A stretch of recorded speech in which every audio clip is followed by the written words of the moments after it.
this physics guy appeared out of nowhere, and I had to take his class accidentally. And he was so mad at me. I used to lie a lot. I said कि मैं बीमार होती हूँ, मुझे बुखार था, मुझे ये था, मुझे वो था, मुझे बैक पेन था. I used to lie a lot. Hello everyone, welcome back to my channel. आज मैं आपको अपनी नीट यूजी जर्नी के बारे में बताने वाली हूँ. So first of all I want to give you a little bit of information regarding my counselling. I don't know what is taking them too long. मुझे कोई अंदाज़ा नहीं है वो लोग कौन सा ऐसा केस जीत रहे हैं या लड़ रहे हैं जिसकी वजह से हमारी काउंसलिंग का कोई शेड्यूल अपलोड नहीं हो रहा. But I am feeling a little bit low now days. मेरा यूट्यूब पे भी कुछ अपलोड करने का मन नहीं करता despite receiving such an immense response on my channel. 100% ऐसा नहीं है कि मैं इस चीज़ को फॉर ग्रांटेड ले रही हूँ. I love to upload videos and love to share my opinions online. मैं ये नहीं बोल सकती कि I am depressed and all, क्योंकि डिप्रेशन एक बहुत स्ट्रॉन्ग टर्म आ जाती है और I don't think I associate myself with depression. I am just low, I am just monotonous. मैं ये मोनोटनी को ब्रेक नहीं कर पा रही हूँ. I am not breaking this cycle of procrastination. और मैं बहुत कोशिश करती हूँ कि बाहर बाज़ार में जाऊँ, कुछ सामान खरीदूँ जिसकी वजह से मुझे थोड़ा सा मोमेंटरली थोड़ी सी हैप्पीनेस रिसीव हो, लेकिन वो नहीं हो पाता है. I have no idea why I am not enjoying shopping anymore. I am not enjoying travelling anymore. I am not enjoying anything at all. I'm super demotivated right now because I think I don't have any purpose in life. और मुझे नहीं पता कि इतना delay किस लिए हो रहा है and for what they are delaying the process. जब इनको पता था कि अगस्त में एग्ज़ाम हम ऑलरेडी लेट करा रहे हैं, तो अगला जो सेशन होगा वो कितना सफ़र करेगा. Maybe they are cutting salaries that they have to hand over to the new PGs. ये एक रीज़न हो सकता है, क्योंकि जितनी देर तक यूथ अनएम्प्लॉयड बैठेगा घर पे उतनी देर तक इनकी सैलरीज कट होंगी. तो maybe they are trying to do that. And I bet you the most brilliant minds are just now sitting at home, idle, doing nothing. That is what I do entire day, doing nothing. Anyways, just leaving that all aside, I want to brief you about my NEET UG journey. तो आज से 10 साल पहले की बात है ये. तो ये टाइम फ्रेम बिल्कुल अलग है, क्योंकि एक डिकेड काफ़ी होता है सारा कुछ बदलने के लिए. तो अबाउट 10 years ago, in 2014, मैंने 11th में एडमिशन लिया था एक बहुत नामी इंस्टीट्यूट में. और they at that time they were charging around 1,48,000 पर person for 2-year classroom program. Can you believe it? वो उस टाइम पे 1.5 लाख रुपया ले रहे थे एक कैंडिडेट से जो कि 2-year प्रोग्राम्स के लिए आ रहा है, that is 11th and 12th के लिए. तो मुझे भी लगा कि मैं अगर इस कोचिंग इंस्टीट्यूशन में एडमिशन लेती हूँ तो मेरा सिलेक्शन 100% हो जाएगा. ऑल्दो मुझे कोई आइडिया नहीं था कि 12th के बाद कौन से एंट्रेंस एग्जाम्स देते हैं या फिर 12th के बाद ऐसा क्या करना होता है जिससे तुम्हें अच्छी जॉब मिल जाएगी कल को फ्यूचर को. तो I was pretty clueless about it. 11th में जब मैं पढ़ रही थी तो मुझे मेरी एक फ्रेंड थी, उसने ब्रीफ कराया था कि 12th के बाद MBBS के लिए एक अलग से एंट्रेंस एग्ज़ाम होता है, वो देना पड़ता है. उसके बाद आप डॉक्टर बन जाते हो. तो उससे मुझे थोड़ा सा आइडिया मिला था कि अच्छा ये सीन होता है कि मतलब MBBS का एग्ज़ाम क्रैक करना होता है, उसी के बाद एडमिशन मिलता है. I took admission into that institute in hopes of receiving the best ever education that I could possibly get in 11th standard. So I think that was pretty much delusional, क्योंकि जब मैंने institute join किया था तब मेरे काफ़ी सारे classmates ने भी मेरे साथ ज्वाइन करा था इंस्टीट्यूट.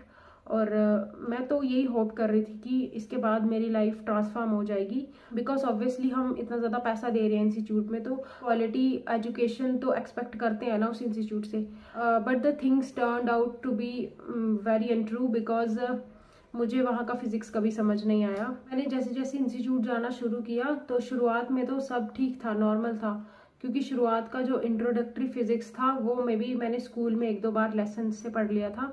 लेकिन जैसे जैसे वो प्रोग्रेस होता गया, मैकेनिक्स वगैरह आना शुरू हो गया, डिफरेंशिएशन इंटीग्रेशन आना शुरू हो गया, उसके बाद वही स्पीड वगैरह वाले चैप्टर्स आना शुरू हो गए, मोशन वगैरह वाले. तो मेरी वॉट लग गई, क्योंकि मुझे बिल्कुल समझ नहीं आता था क्लास में.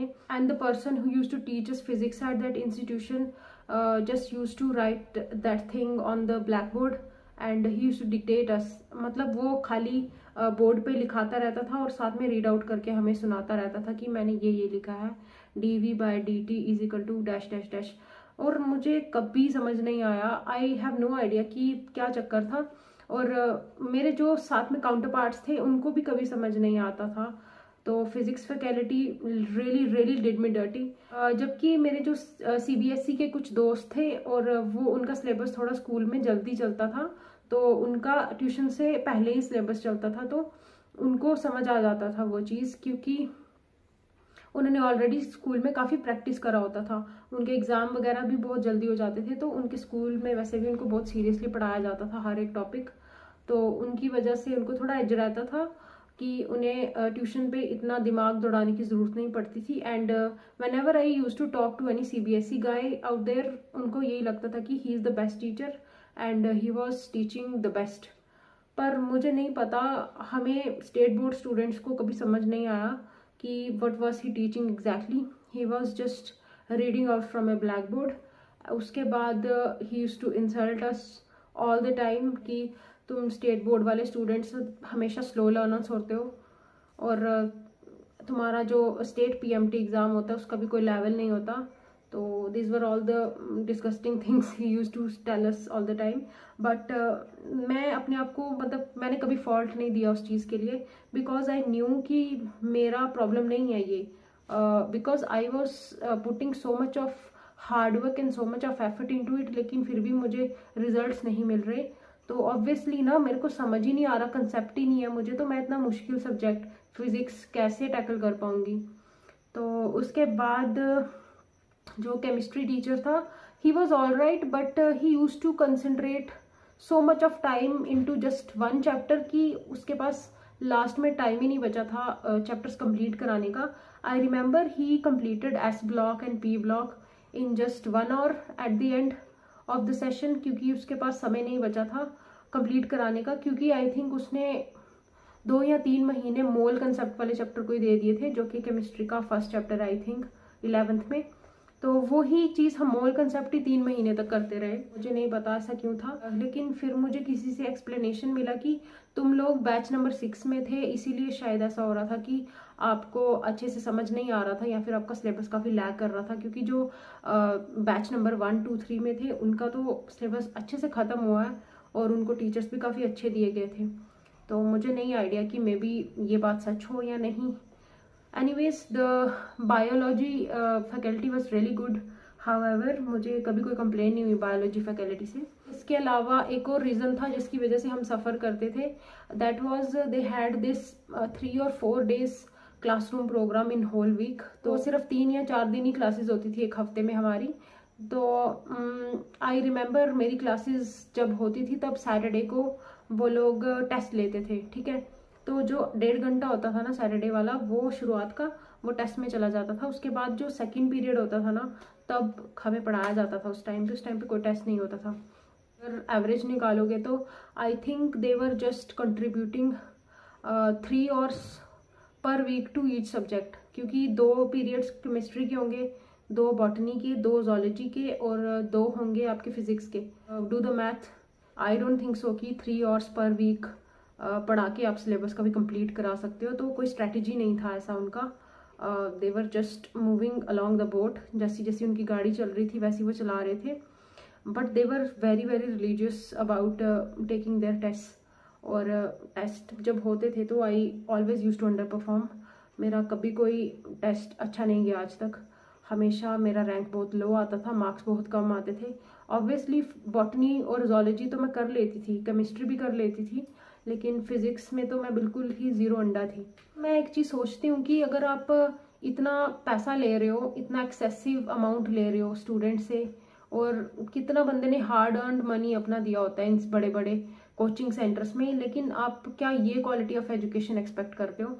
अगर हमारा बैच 6 था, तो अगर आप सिलेबस कंप्लीट नहीं करा पा रहे तो वो आपका प्रॉब्लम है ना।